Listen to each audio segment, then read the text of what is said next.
In this video I'm going to show you how I edit my Fujifilm F-Log in 3 easy steps.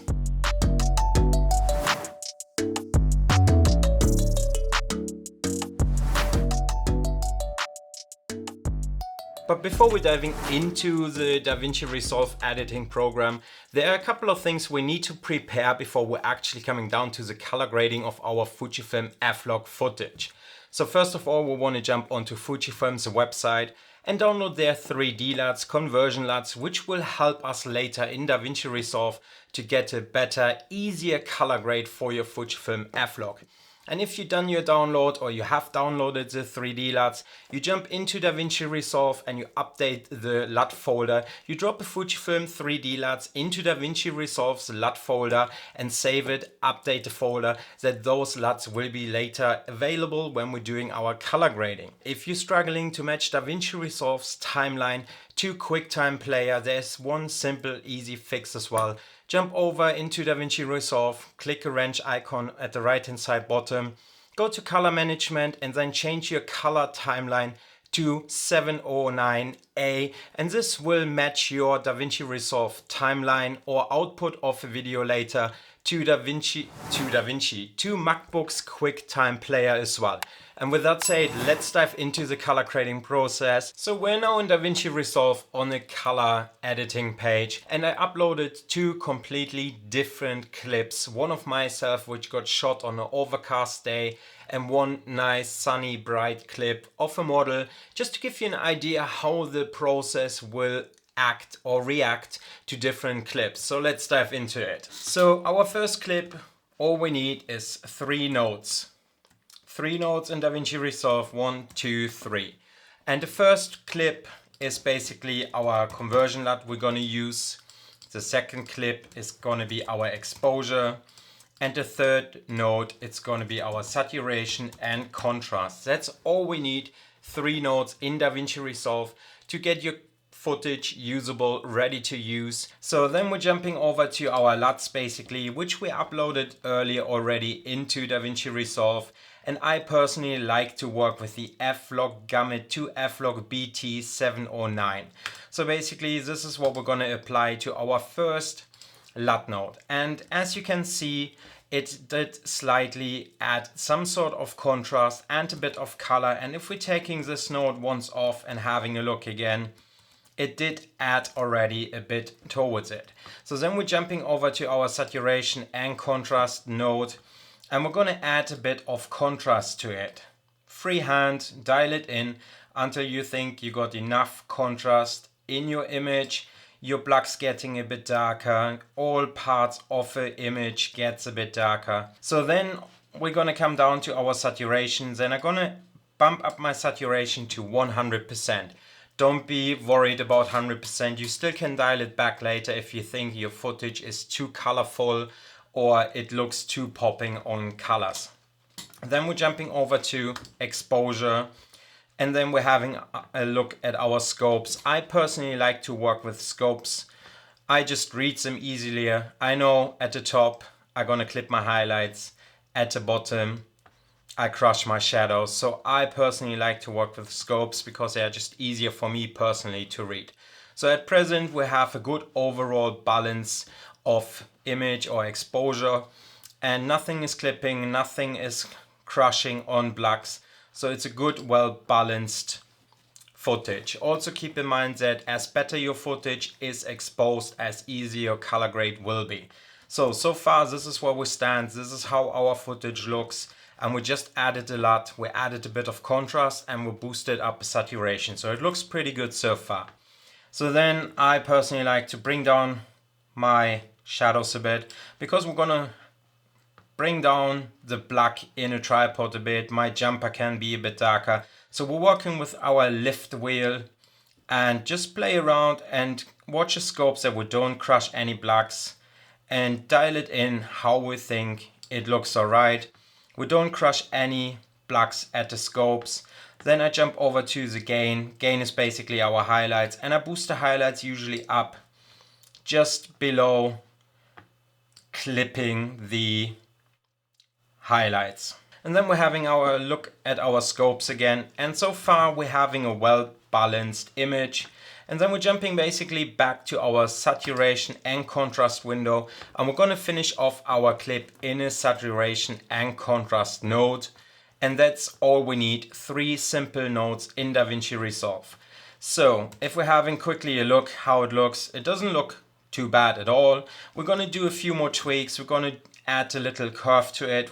We'll bring down the blacks a bit more, bring up the highlights a bit more, and then we add a mid-tone curve as well. And then of course you could do some fine adjustments with your lift, gamma or gain wheel as well. And if we're having a look at the image, it looks pretty good so far. Of course you can play around with your curve a bit, bring up the blacks a bit more, work with your highlights. And if you think that your image is a bit bluish or on a colder side, and having a look at the scopes, the blue is pretty on top of here, pretty much up there, which indicates that our highlights are a bit colder than our warmth color or our red. So we could jump over into our gain wheel and then just pull slightly the gains up a bit and balance the scopes out to our eye liking. Of course, that's all personal preference, how cold you want to have an image, how warm you want an image. Everything is personal preference. And then of course you could also work with the temperature and the tint, but right now that's probably the easiest way to get you started. And then if we're having a look at our image, that's pretty much it. 3 simple nodes, very quick, very easy to make your f-log footage usable. And then we're going to do our fine adjustments, working a bit with our curve. Maybe add a point here for the face as well to see how our face reacts. If you can see this right now, if it's going crazy, you can see that our face reacts to our adjustments. So and if we're going, then if we switch all nodes off, this is our f-log footage. Then we added a LUT, we added saturation, contrast, we've done an exposure, and then our contrast color. And that's basically our final edited footage.